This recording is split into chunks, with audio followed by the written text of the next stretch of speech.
Assalomu alaykum aziz tinglovchilar. Bugun men sizlarga ushbu hayajonli hikoyaning navbatdagi qismini olib keldim. Bu qismda voqealar yanada keskinlashadi. Prom va Kaunik o'rtasidagi ziddiyat avjiga chiqadi. Keling, birgalikda tinglaymiz. Promi, ey Promi, qayerdasan? Tashqariga chiq. Jasorating bo'lsa, oldimga kel. Ertalabki baqir-chaqirdan Promining uyqusi buzildi. Quloqi bilan hammasini eshitayotgan bo'lsa-da, ko'zlarini ocha olmayapti. Taxminan 1 soat oldin uxlagan edi. Zo'rga ko'zlarini ishqalab xonadan tashqariga chiqdi. Ramisha begim va Titu bilan ark o'rtasida janjal ketmoqda. Priyam qo'rquvdan divan orqasiga yashirinib olgan. Xizmatkor qiz qo'lida chop bilan turib, janjalni tomosha qilmoqda. Arkni ko'rgach, Promining uyqusi butunlay ketdi. Jagi qattiq bo'ldi. Tarqoq sochlarini o'rab, tishlarini gijirlatib, yaqinlashib kelayotgan bo'ronga tayyorlandi. Salom, janob Ark Devan. Men bilan gaplashing. Mana men. Promining ovozini eshitib, Ark ismli yigit orqasiga o'girildi. Yigit deyish noto'g'ri bo'lardi, o'rta yoshli odam. Promining tilida bu yigit yoshi 32 ga kirgan. Lekin unga qarab hech kim yoshni bilolmaydi. Promi bilan to'yi belgilangan yigit aynan shu edi. Arkning ko'z yuzida dahshatli g'azab. Buning Promiga nima? U beparvolik bilan bir necha qadam oldinga borib dedi. Nima bo'ldi? Ertalabdan bu yerga nima uchun keldingiz? Yana baqir-chaqir nima? Unutdingizmi, bu hurmatli odamlarning uyi. Hurmatli odamlarmi? Hurmatli odam mening oyog'im. To'y majlisdan qochib ketgan qiz hech qachon hurmatli bo'lolmaydi. Qo'pol, o'qimagan oilaning qizlari bunday ishlarni qilishi mumkin. Mening vijdonim hech bo'lmaganda shuni aytadi. Unda vijdoningiz nima desa, shuni eshiting. Bu yerda nima ishingiz bor? Bekor janjal qilishga keldingizmi? Ark darhol Promining oldiga keldi. Promi 2 qadam orqaga chekindi. Ark baland ovozda dedi. Uyalmaysanmi? Buncha narsadan keyin ham zarracha uyat yo'qmi? Agar boshqa birov bilan munosabating bo'lsa, nega meni aldading? Mening oilamning nomini nega bulgading? Mening imijimga qanchalik zarar yetkazganing haqida tasavvuring bormi? To'y bolalar o'yinidek tuyuladimi? Promining sovuq kayfiyatiga kimdir gugur chopini tutgandek bo'ldi. Ingichka burni qimirlayapti. Qattiq ovozda javob berdi. To'y bolalar o'yini emasligini men ham bilaman. To'yning buzilishida sizning imijingiz qanchalik zarar ko'rgan bo'lsa, meniki ham shuncha. Bilmagan holda gapirmang. Sizni necha kishi haqorat qilib gapirgan? Ehtimol 1, 2 yoki 3 kishi. Lekin meni hamma haqorat qiladi. Qarindosh-urug'lar bilan aloqani uzganman. Hammaning ko'zida yomon bo'lib qoldim. Aybsiz aybdor bo'ldim. Hech kim o'z ixtiyori bilan yomon nomga ega bo'lishni xohlamaydi. Agar zarracha aql bo'lsa, albatta tushunardingiz. Oh, rostmi? Unda nega ega bo'lding? Meni nega aldading? Men hurmatli oilaning o'g'liman. Jamiyatda bizning maqomimiz bor. Sening yomonliging tufayli mening oilam qanchalik xorlanayotgani haqida tasavvuring bormi? Dramachi qiz. Yigitlarning hayotini buzish sizdek qizlarning ishi. Qo'pol, axloqsiz. Promi qattiq g'azab bilan Arkka olovli nigoh bilan qaradi. Boshqalarning ham ahvoli shunday. Ramisha begim endi o'zini tuta olmadi. G'azablangan ovozda dedi. Hoy yigit, ehtiyot bo'lib gapir. Axloqsiz mening qizim emas, sen o'zingsan. Mening uyimda turib qizimni qo'pol deb aytyapsan. Qo'pol bo'lsa, sen o'zingsan. Promi topilmaganida, bir bor xabar olmay, vaziyatni tushunmay, odamlar oldida bizni xorlaganingda, tushunib qoldim, qanchalik kichkina odam ekanligingni. Bilmagan holda nega baqirding? Ota-onang senga bu tarbiyani berganmi? Bilmagan holda tuhmat qilishga nega kelasan, qulning o'g'li? Qizimning sevgisi bor yo'qligini bilasanmi? Qayerga qochganing? Hozir uyimdan chiqib ket. Zarracha uyating bo'lsa, uyimizning chegarasiga ham kelmaysan. Ark barmog'ini ko'tarib dedi. Hurmat bilan gapiring, xola. Ogohlantiraman, onamga baland ovozda gapirma. O'ylagandim, senga hammasini tushuntiraman, lekin yo'q. Senday fohishaning oldida tushuntirishning hech qanday ma'nosi yo'q.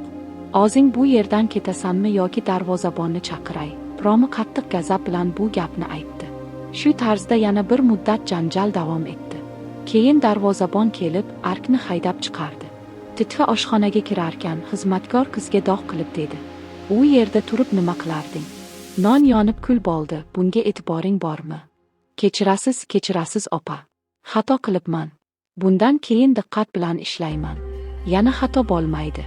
Runa ismli qiz qo'rqoq holda yana non yoyishni boshladi. Promi oz xonasiga ketdi. Ramisha begim boshini sovitish uchun konditsionerni ko'paytirib, divanda o'tirdi. Tezda gazablanib og'zini yo'qotib qo'yadi. Beliga tiqilgan kiyimning ochiq uchi havoda tebranmoqda. Tashvishni yengillashtirish uchun diqqat bilan tomdagi bog'dagi begona otlarni kesayotgan edi Promi. Shu paytda mobil jiringladi. Tebranuvchi stol ustidagi mobilni qo'liga olib qaradi. WhatsAppda noma'lum raqamdan video keldi. Bir oz ikkilanib bosdi. Keyin ko'rgan narsasiga umuman tayyor emasdi. Umurtqa pogonasidan sovuq oqim o'tib ketdi. Oyoq ostidagi yer sirgalib ketdi. Kutilmagan voqeadan qattiq yiqildi. Yana bir lahza turmay, yo'nalishini yo'qotib, zinapoyadan tusha boshladi.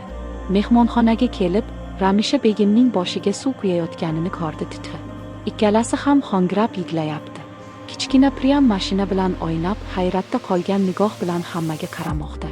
To'satdan hammaning yig'lash sababi uning boshiga kirmayapti. Hayratda Promi ham ho'ngrab yig'lab yubordi. Polga yiqilib tushdi.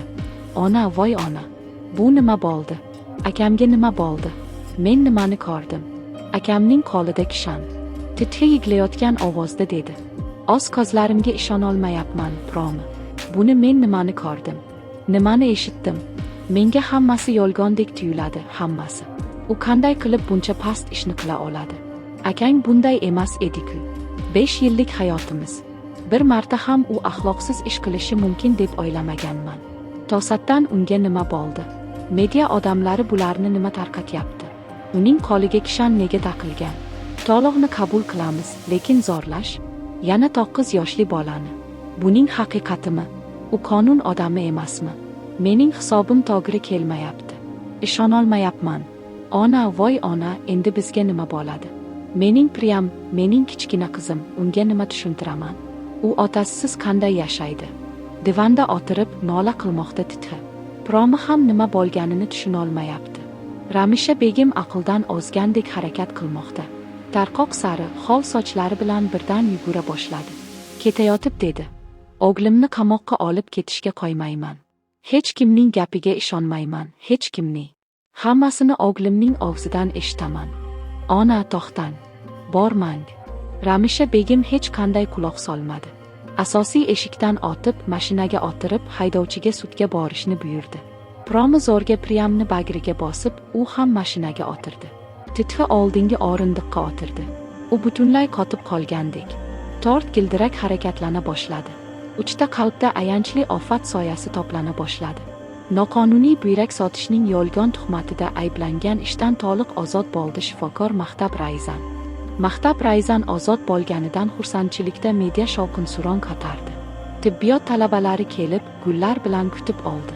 Kavnik mashinada suyanib, qo'llarini ko'kragiga bog'lab tik turibdi. Yonida onasi, Kanis Taxiya. Xursandlikdan ko'zlarida yosh bilan kulmoqda. Mahtab Raizanning ko'zlarida ham yosh yaltirayapti. Lekin u o'zini qattiq tutib, media odamlarining savollariga ishonch bilan javob beryapti. Kavnik endi media odamlaridan otasini olib ketdi. Mashina oldiga kelganda Kanis Taxiya ho'ngrab yig'lab yubordi. Kavnik bu yerdan uzoqlashdi. Ota-onasining hissiy daqiqalari orasida qolishni xohlamaydi. Mahtab Raizan xotinining qo'llarini o'z qo'liga oldi. Yumshoq kulib dedi. Yig'lama, Kavnikaning onasi. Mana keldim. Aytmadimmi, men aybsizman. Ular meni yolg'on ishda aybladilar. Bugun ko'rding, hamma ko'z o'ngida chiqib keldim. O'g'lim meni hurmat bilan ozod qildi, Kavnikaning onasi. Sen kulishing kerak. Hech bo'lmaganda bugun yig'lama. Shu kunlarda juda ko'p yig'lagansan. Uyatni unutib, Kanis Taxiya erining ko'kragiga yopishdi. Xotinning orqasiga qo'l qo'ydi Mahtab Raizan. Bir muddat yig'lagandan so'ng muloyim ovozda dedi. Bizning naslda 4 avlod davomida shifokorlik kasbi bilan shug'ullanganmiz. 4 avlod davomida halollik bilan tibbiy xizmat ko'rsatganmiz. Hozir mening so'nggi yoshim. Bu yoshda bunday yomon nomga ega bo'lishimni tushimda ham o'ylamagandim. Kavnikaning onasi. Aybsiz bo'lsam ham meni aybdor deb bir hafta qamoqqa tashladi. Men bu kasbga qaytmayman. Ko'p shifokorlik qildim, endi yo'q. Bizning ko'p yillik sharafimizni tuproqqa aralashtirdilar. Ularni hech qachon kechirmayman. Men ham bu g'ayriinsoniylarni hech qachon kechirmayman. Kavnikaning otasi. Shifokorlik qilish shart emas. Ko'p qilding, endi dam ol. Bu mamlakatning odamlari uchun ishlasang, hech qanday foyda yo'q. Qozini artarkan, dedi Kanis Taxiya. Boshqa tomondan promilar kelib, Paveldan hech qanday darak topolmadilar. Uning xabarini so'rashganida ham topa olmadilar, chunki ular kelishidan oldin Pavel mashinada olib ketilgan edi. Faqat Pavel emas, o'sha kasalxonaning yana 2 shifokori ham bor edi. Ular o'z aybini yashirish uchun Mahtab Rayzanning ustiga o'zlarining yomon ishlarini tashlagan edilar. Por berib, inspektor Pavelni ham o'z tomoniga tortgan edi. Shuncha narsa bo'lganidan keyin ham ularning oxiri yaxshi bo'lmadi. Inspektor Pavel Ehsonga qarshi bir qancha ish qo'zg'atilgan. Yashirincha katta miqdorda pora olib, haqiqat va yolg'onni o'z manfaatiga mos ravishda aylantirish va 9 yoshli bolani zo'rlash aybi bilan unga ish ochilgan. Bu dalillarni hiyla bilan to'plab va tegishli ravishda yuqori idoralarga yetkazgan Kavnik Rayzan. Bu ayblovlar bo'yicha nozik tergov bo'ladi. Hammalarni uyga jo'natib, qattiq qat'iyat bilan qoldi Prom. Ramisha Begim ketishni xohlamasa ham, media odamlari oila a'zolarining kimligini bilib qolsa, ularni bezovta qilishidan qo'rqib ketishga majbur bo'ldi. Promi tez-tez nafas olib, og'zini tayyorladi. Qora palto kiygan Kavnikning kulib turgan yuzini ko'rib, qattiq g'azablandi.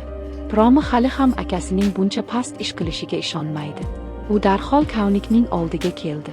Kavnik qizning g'azabini sezganday bo'ldi. Odamlar orasida og'zini ochishidan oldin Promining qo'lidan tortib mashinaga o'tkazdi. Promi g'azablangan ovozda qichqirdi. Menga tegmang, janob Kavnik Rayzan. Menga tegmang. Menga tegishga sizning hech qanday haqqingiz yo'q. Yana bir marta tegsangiz, sizning nomingizga ayollarga zo'ravonlik ishi ochib qo'yaman, dedim. Kavnik beparvolik bilan mashinani ishga tushirib, istehzo bilan dedi. Sinab ko'rishing mumkin. Men sening akangdek qo'rqoq emasman. Promi tishlarini gijirlatib, g'azablangan kayfiyatda dedi. Siz o'z so'zingizni bajarmadingiz, Kavnik Rayzan. Siz meni aldadingiz. Yomon yo'l bilan aldadingiz. Shu sababli men sizga fleshkani olib keldimmi? Aytingchi, siz mening shartimni umuman bajardingizmi? Bajarmadingiz. Siz o'z so'zingizni bajarmadingiz. Bizning oilamizni vayron qildingiz. Promi qattiq yig'lab yubordi. 18 yoshli qizning g'azabi va hissiyotlari ikkalasi ham nazoratsiz. Kavnik hech narsa demadi. Shunday bir qiyofaga kirdiki, go'yo hech narsa eshitmadi. Labida shaytoniy tabassum. Orqa ko'zguda qizargan yuzga bir nigoh tashlab qoldi. Keyin bir qo'lini mashina rulida qoldirib, boshqa qo'li bilan qattiq tortib, Promini og'ziga yaqinlashtirdi. G'azablangan Promi kaltaksokak bilan qochishga urindi, lekin kuchli erkak bilan hech qanday imkoni yo'q. Kichkina tananing kuchi o'sha qudratli tananing kuchi oldida ahamiyatsiz. Mashina tezligini pasaytirib, ko'z ochib yumguncha yumshoq qo'llarni kishan bilan bog'lab, nozik tanani o'z ixtiyoriga oldi Kavnik. Yana tezlikni oshirib, lab burchagini ko'tarib kuldi. Qila olmasligingni bilsang ham, taslim bo'lishni xohlamaysan. Bu yaxshi xislat. Lekin bu xislatni menga ko'rsatma. Aksincha, o'zing halok bo'lasan, shirin qalbim. Chunki men hamma uchun yaxshi bo'la olaman, faqat sen uchun emas. Promi va uning oilasi Arkning hujumiga qanday munosabat bildirishdi? Sizningcha, ularning javobi to'g'rimi? Kavnik Promiga videoni yuborish orqali nimaga erishmoqchi? Bu uning rejasining qaysi qismi? Mahtab Rayzanning ozod bo'lishi voqeaga qanday ta'sir qiladi? Kavnikning otasi qanday his-tuyg'ularni boshdan kechirmoqda? Promi nima uchun Kavnikni aldaganlikda ayblaydi? Kavnik o'z so'zini bajarmaganmi? Hikoyaning davomi qanday bo'lishi mumkin? Promi va Kavnik o'rtasidagi munosabatlar qanday rivojlanadi? Assalomu alaykum aziz tinglovchilar. Bugun men sizlarga ushbu hayajonli hikoyaning navbatdagi qismini olib keldim. Bu qismda voqealar yanada keskinlashadi. Promi va Kavnik o'rtasidagi ziddiyat avjiga chiqadi. Keling, birgalikda tinglaymiz. Promi, ey Promi, qayerdasan? Tashqariga chiq. Jasorating bo'lsa, oldimga kel. Ertalabki baqir-chaqirdan Promining uyqusi buzildi. Quloqi bilan hammasini eshitayotgan bo'lsa-da, ko'zlarini ocha olmayapti. Taxminan 1 soat oldin uxlagan edi. Zo'rga ko'zlarini ishqalab xonadan tashqariga chiqdi. Ramisha Begim va Titu bilan Ark o'rtasida janjal ketmoqda. Priyam qo'rquvdan divan orqasiga yashirinib olgan. Xizmatkor qiz qo'lida chop bilan turib, janjalni tomosha qilmoqda. Arkni ko'rgach, Promining uyqusi butunlay ketdi. Jagi qattiq bo'ldi. Tarqoq sochlarini orab, tishlarini gijirlatib, yaqinlashib kelayotgan boronga tayyorlandi. Salom, janob Ark-Devan. Men bilan gaplashing.